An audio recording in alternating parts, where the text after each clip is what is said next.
The Hungarian State Opera here in Budapest was first opened in 1884, and at the time it was at the very heart of culture and society. Fast forward 140 years and it was time to renovate. Now Gabor, you won this tender, and I have to say you'd be one of only 20 people, if that, in Europe that can do a project like this. Yes, there are not so many architects who are professionally work in the heritage side. It's one of my best work of my career. I can't wait to go inside. Great, come.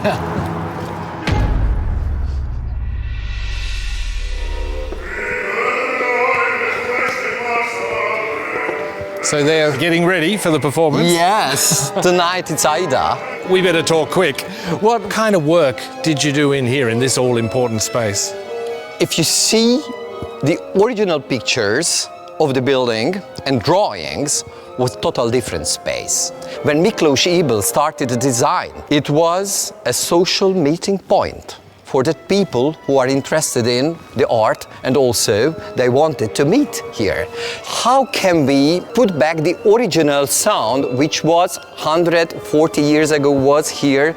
The room itself is another instrument which tune the orchestra and the singer's sound. So that's why I say always for everybody, go to the last row, always, the last level, where the sound is so warm and so big, because the ceiling reflects a lot of energy, sound energy from the pit and from the stage. Okay, well that's a tip.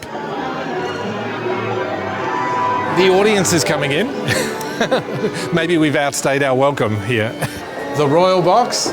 Yes, like this is the royal box, the most sophisticated interior design. This box built only for one evening, the opening night of the house, 1884, when Franz Josef, the Habsburg Kaiser, was here.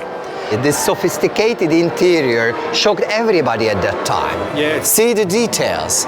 In this type of building, you don't know what is behind the walls, and you have to solve not only the surfaces, but also the technical elements, structure, mechanical equipment, all the electricity.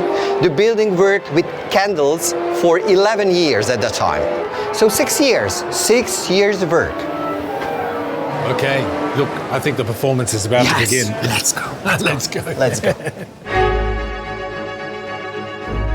Gabor, this room was in a particularly bad state, wasn't it, the cafe? Yes, because it's flooded in 1910. So you have black and white pictures. To go by, yeah. So this is your best guess at this point? We found this solution because we didn't know what was the original color. Never forget, the original architect had more than 100 people who paint his house. He came in day by day and told, hey, I would like to see some Pompeii here, okay? And he came the following day and checked it. So the methodology of the work was totally different, not comparable now with the computer world. No, because 90% of the work happened on the site, not in the office. Okay. What a beautiful ceiling. This is the only original paint which we found in the house. Really? This is back from the 1880s?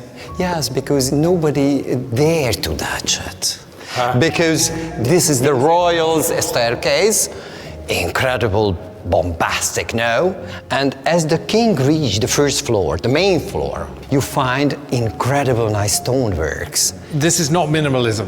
No, my friend, this is the maximalism, because they wanted to show the richness of that era in 1880s in Hungary. Gabor, you're a passionate fellow, you'd have to say, but I think you're the most passionate so far about this space. And you did the least here. This passionism is very dangerous for an architect. Why? To decide not to touch this space is also a very strong decision.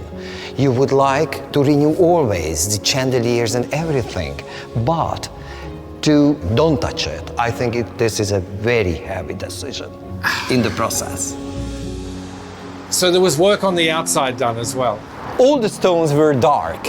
Very dark, because there was not cleaned for 140 years. All the ceramic tiles copies the Toscana Firenze architecture. And these painted elements was missing there. It's full of bullet holes. Never forget, the war happened on the boulevard. Of course, to do a unified stone appearance, it's a hard work, but I think the ceramic tiles, to copy it, to put back, I think this is crucial. Because if you see outside the building when you arrived in the evening, all these openings are attract you to step in.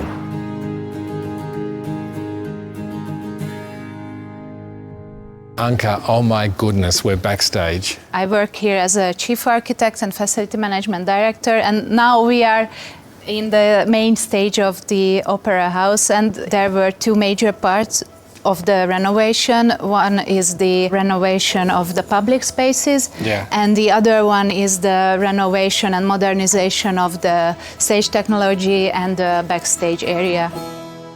So this is a cross-section on ArchiCAD of the Opera House. And what's all the orange? The orange parts are all the new parts, so everything is orange, is completely new. You're kidding? So these are the elements which is important for the fine-tuning of the hall.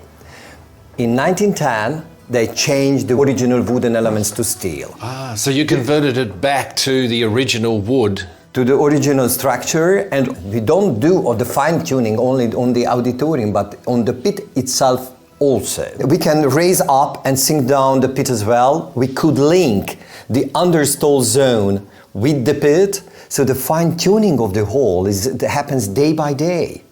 It depends on the repertoire. Mike, would you like to come out to the most interesting part of the... You're kidding. Onto the stage. Yes. Look at this. My goodness. I want to break into song. Please try. I don't think I'm worthy. Okay. So, I mean, this line here, isn't it, is a very important moment for you, isn't it? It is. It's the most important line because we are in the middle of the building, in the borderline of the public space, the auditorium, and the backstage, the main stage. So 1/3 of the renovation was the public spaces, and the other 2/3 was this backstage. Wait, really? Did I hear that right? So only 1/3 of the renovation concerned this area? Yes. And 2/3 was back here? Yes. Before there was very old and noisy stage technology, so it was time to modernize the stage technology. Yes. This was a complex and an enormous renovation. And to borrow from Garbor's analogy of fine-tuning, yes, the acoustics, but actually it was about fine-tuning this entire instrument, this 1/3, 2/3 that makes up the Hungarian State Opera. If you liked this video, make sure to subscribe to our channel for more every week.